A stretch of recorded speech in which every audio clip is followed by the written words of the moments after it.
Hello and welcome to the SciFirst MovieTalk episode. So in this episode I'm discussing the 2010 science fiction action film and sequel to the 1982 cult classic Tron Legacy, as directed this time around by Joseph Kosinski in his feature film directorial debut. Now, before I get started with this review, I just want to give a big shout out to Rob R, who requested this review a little while ago. Rob is another YouTuber offering some brilliant lifestyle vlogs, demonstrations, and even a few movie and TV show reviews of his own. So, if you do have a chance, do check out their channel. I will leave a link to a Rob R episode to the end of this review, and we'll also place a link to their channel in the video description below. So, then, Tron Legacy. The movie serves as both a continuation of the story set up in the first movie and an adaptation of the world found at the other side of the monitor within the microprocessor that same movie set up.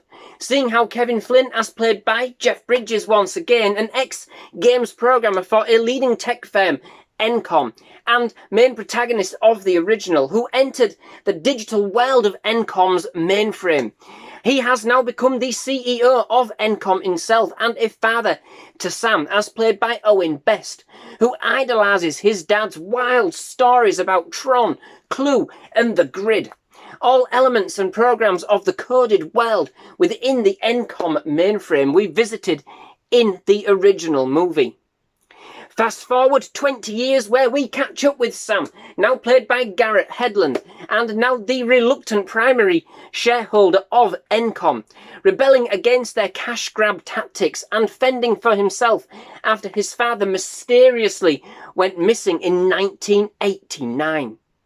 After receiving a page from his father via Kevin's old friend Alan Bradley, probably one of the only people who has a pager still, as played by Boxleitner, who reprises his role from the original, Sam stops by his father's old arcade in search of answers, only to find way more than he ever thought possible after inadvertently being digitized into the world of the Grid, now run by the tyrannical Clue, as played by John Radin, but who has the likeness of a younger Jeff Bridges, who has taken his original mandate to build the perfect world a little too far. Clue wants out of the Grid to execute his programming within the real world and sees his opportunity with Sam's arrival to make this a reality, pitting himself against Kevin, who has been trapped inside the digital world since he disappeared in order to obtain the key required to allow the code to pass through the portal. Together and reunited with his father, Sam, Kevin, and a program by the name of Quora, as played by Olivia Wilde, set out on a dangerous mission to put an end to Clue's plans, while along the way finding out about a discovery that evolved from within the Grid that may just change the future of our world forever. Now, with Tron, this was actually the first movie I had actually watched out of the two so far. The original I had only recently actually watched all of the way through for the first time, and to be honest, and do check out my review, I wasn't all that overwhelmed. Now, sure, it had scope and was absolutely outstanding and trailblazing in terms of its visuals and concept, especially for a film made in the early 1980s. But it lacked energy. It had no bite, and overall I found it hard to engage with, being very clunky in nature and squandering much of its premise for style over substance.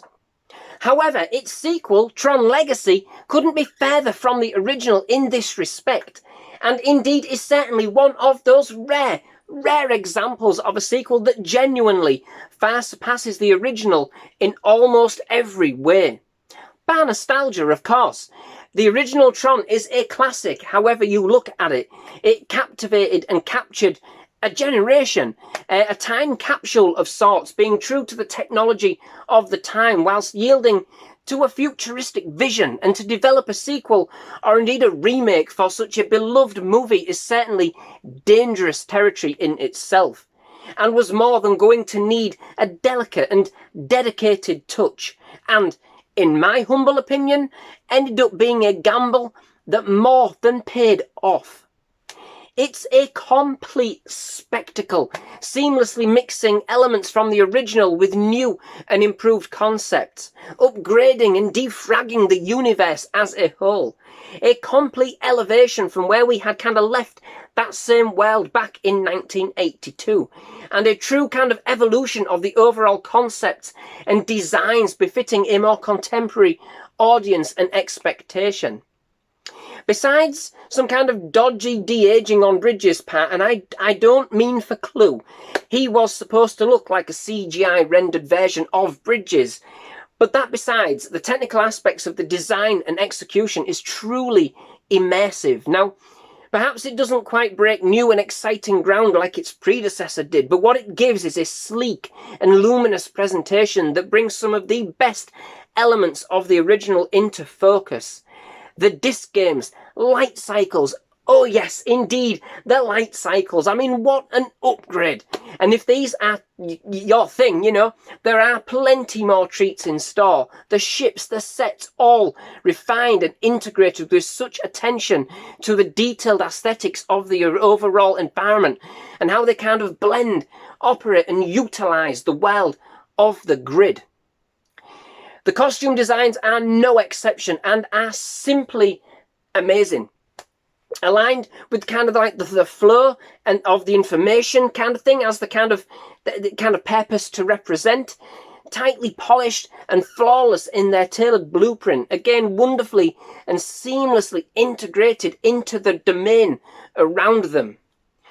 Story-wise, it's engaging enough. It contains enough action, drama, and insight to bring the respective threads together. It's not all evenly paced, I would admit. Following a pretty exhilarating start, it kind of lulls for some time as we kind of delve into relationships between the various characters, until we finally kind of do speed things back up for the climax, which is more than worth it, mind you, but it does feel like it kind of needs to catch its breath and reboot before collecting enough RAM to punch through into that last partition. A number of interesting diversions are teased, especially in the real-world segments at the beginning of the movie, but nothing ever really does play out in any grand context, and for as juicy as some of them had the potential to be, they were never kind of followed through, and as a result, this did make some of the revelations kind of seem somewhat redundant. By the time we enter the grid, much of this is pretty much forgotten. Additionally, although I did feel that Hedlund brought a distinct and much needed kind of charisma and energy to the role of Sam with his kind of rogue and foolhardy and tenacious take on the character, I did feel that although we certainly understood his traits and determination, what I can't say 100% is that we really understood his motivation. And in this, not many of the characters are ever really kind of explored much more surface level. But then, to be honest, there's enough going on with the visuals. I really didn't care what many of the characters were kind of up to for the most part. It flowed well enough despite this, and the pacing, small price to pay. It's definitely intense at times. This time more than bringing the energy and the awe with a complete sense of adventure and even a little mystery at times. This is the adventure the original should have been. It brings the right kind of attitude, and this time around it feels more gritty, more involved, and certainly more streamlined. Interestingly, the movie's score was produced by none other than French electronic music duo Daft Punk, who actually hit the ambience and electrified atmosphere of the movie head on.